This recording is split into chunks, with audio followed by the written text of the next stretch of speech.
Salut à tous et bienvenue dans cette 12e et dernière vidéo d'analyse des programmes des candidats à la présidentielle. Aujourd'hui, on va s'attaquer à Éric Zemmour, qui est le candidat qui représente le parti Reconquête. Je vous rappelle que la grille de lecture de ces vidéos se concentre uniquement sur l'aspect climatique et énergétique dans les programmes des candidats. Et je regarde uniquement le programme officiel des candidats sur leur site internet. Tout ce qu'ils ont pu le dire à côté, en interview, en meeting, en quoi que ce soit, je n'en tiens pas compte. C'est un point faible de mon analyse, j'en suis bien conscient et c'est assumé.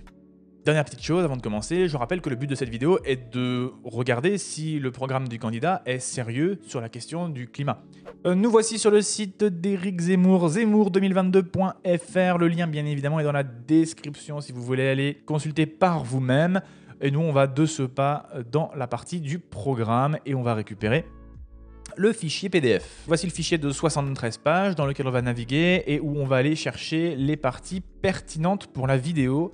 On démarre avec la politique énergétique que propose Éric Zemmour pour la France. Revenir à une politique énergétique rationnelle fondée sur le nucléaire. Objectif, relancer notre filière nucléaire et réduire notre dépendance aux hydrocarbures pour préserver notre souveraineté énergétique.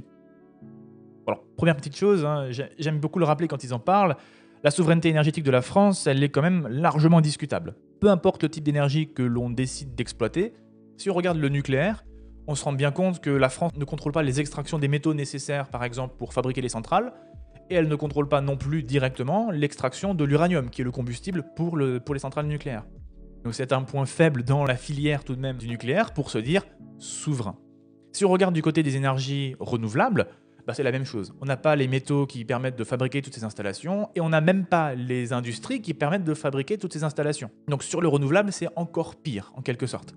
Et puis bien sûr, le top du top, c'est notre complète dépendance absolue aux énergies fossiles, pétrole, gaz et charbon, où là, on n'a absolument aucun contrôle sur notre territoire et on est archi dépendant des importations de ces énergies. Et je pense que c'est le bon moment d'ailleurs pour vous montrer un petit peu le visage de l'énergie en France. Et pour cela, j'aime bien vous montrer la consommation finale d'énergie en France. Donc de quoi les Français ont eu réellement besoin pour que la France fonctionne. Vous voyez que la majorité de nos besoins sont liés au pétrole, plus de 40%. Ensuite, on a des besoins en électricité, c'est 25% de nos besoins.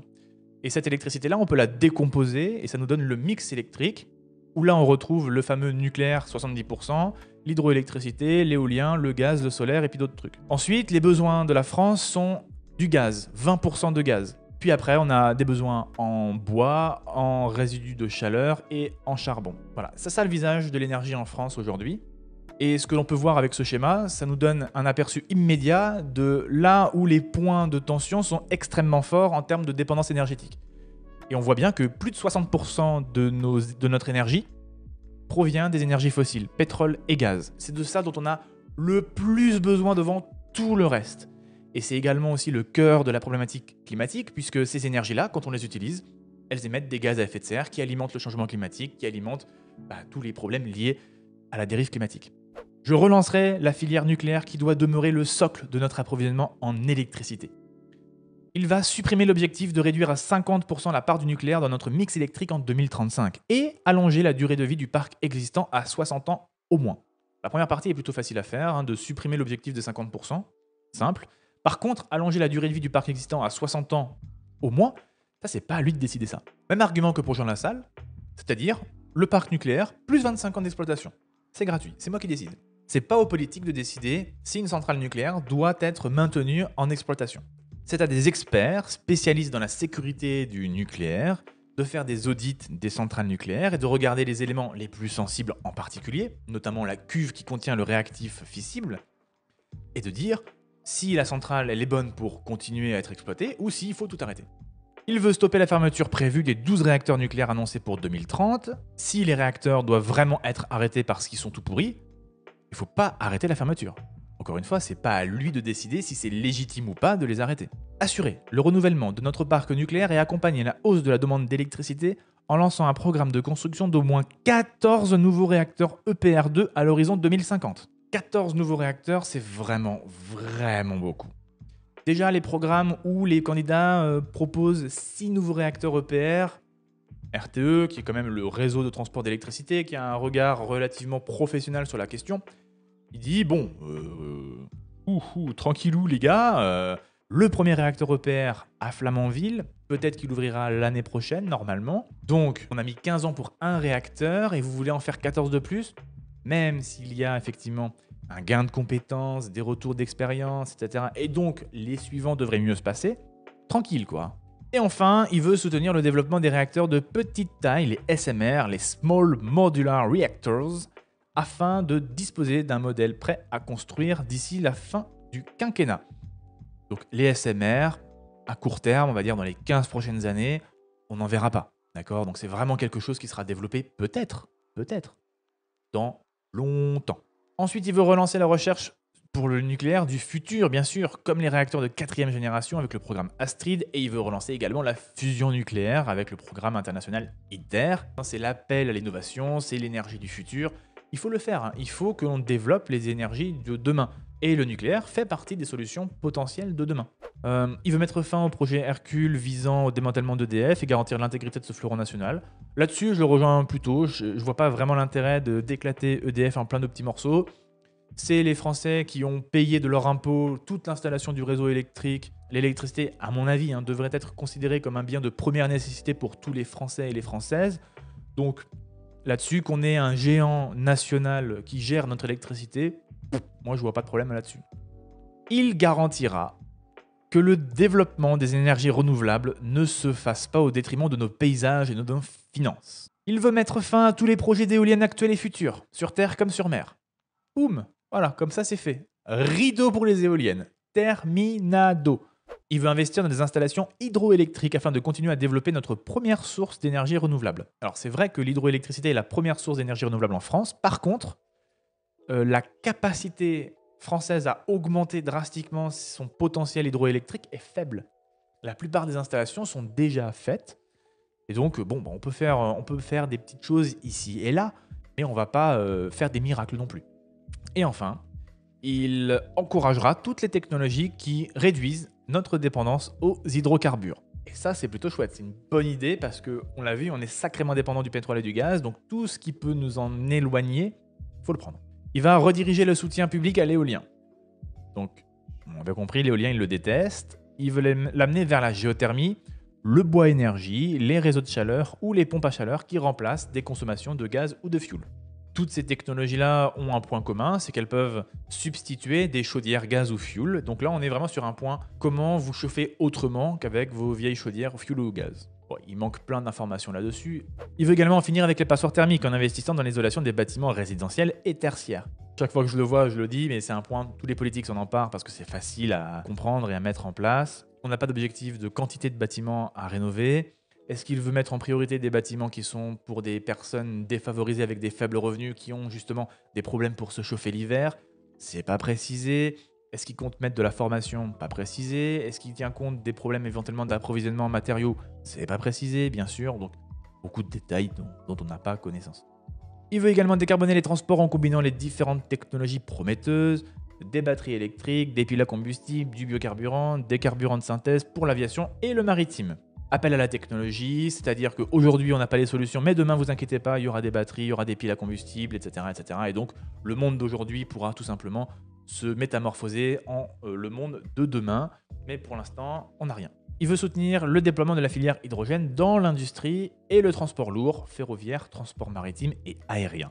Ici, c'est encore une fois un appel à l'innovation. On veut compter sur l'hydrogène, et d'ailleurs plutôt de l'hydrogène vert, issu d'un process de fabrication lié à de l'électricité bas carbone. Dans l'industrie, ça fait parfaitement sens. On peut changer beaucoup de process industriels qui nécessitent de l'hydrogène. Aujourd'hui, on utilise beaucoup de gaz et notamment du méthane pour fabriquer les engrais pour favoriser et stimuler les rendements agricoles. Donc, dans ce type de domaine-là, ça fait complètement sens. Pareil pour la fabrication de l'acier. Le transport, déjà beaucoup moins. Et puis enfin, il veut favoriser le déploiement de bornes de recharge de véhicules électriques sur tout le territoire. Vous connaissez mon amour pour les voitures électriques. Elles sont une part de la solution de la mobilité, évidemment. Mais les voitures électriques ont besoin, pour être rentables d'un point de vue environnemental, on va dire ça comme ça, de rouler énormément. Mais vraiment beaucoup. Ce qui veut dire que ça fait sens de remplacer des véhicules comme des taxis, comme des véhicules de la poste, de la police, des ambulances, etc., des bus. Ça fait complètement sens de faire ça. Mais c'est toute la partie qui est jamais bien précisée sur le véhicule électrique, Ce n'est pas un véhicule qui remplacera du 1 pour 1 la voiture à essence. Il faut développer d'autres systèmes de transport pour les petits trajets du quotidien. C'est là où on fait appel au vélo, aux transports en commun, du covoiturage, des choses comme ça. Et toutes ces solutions-là, bien sûr, ne sont pas mises en avant. Et bien voilà, on a fait le tour du programme politique d'Éric Zemmour sur l'aspect climat-énergie. Comme pour d'autres candidats, la question de la sobriété est complètement esquivée. Le terme n'apparaît pas dans son programme. Et de toute façon, vous avez bien compris qu'il n'y a à aucun moment la notion de réduire sa consommation de telle ou telle chose. C'est juste de on va faire autrement, vous inquiétez pas, on va innover, etc., etc. L'appel à la technologie.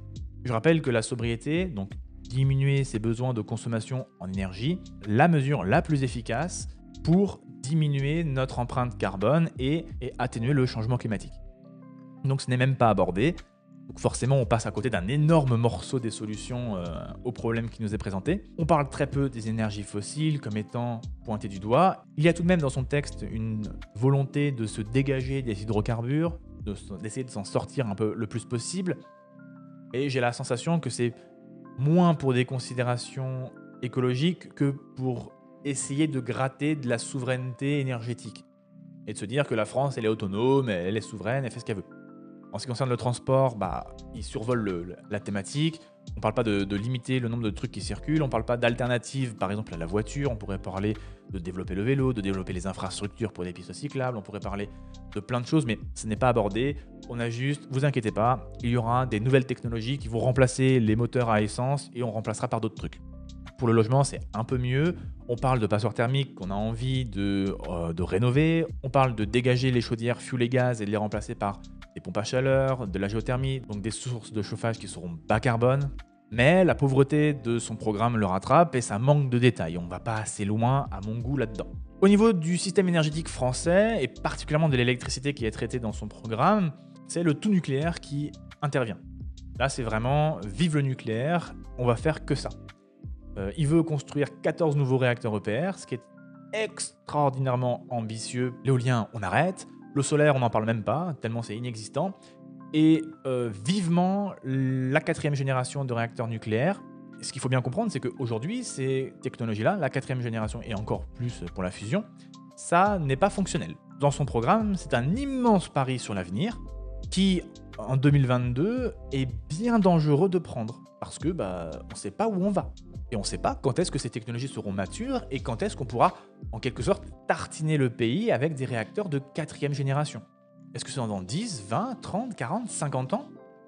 La réponse, aujourd'hui, on l'a pas. Merci d'avoir regardé cette vidéo. Je vous invite bien évidemment à regarder le programme d'Éric Zemmour, que vous partagiez ou pas ses idées, c'est toujours instructif. Tout à l'heure, il y aura une dernière vidéo sur la thématique des programmes des candidats. Une sorte de récap où je vais essayer de vous donner le meilleur candidat selon moi à cette présidentielle sur l'aspect bien sûr climat-énergie. Les autres points peuvent bien évidemment vous freiner, vous bloquer. Voilà, à plus tard, prenez soin de vous. Ciao.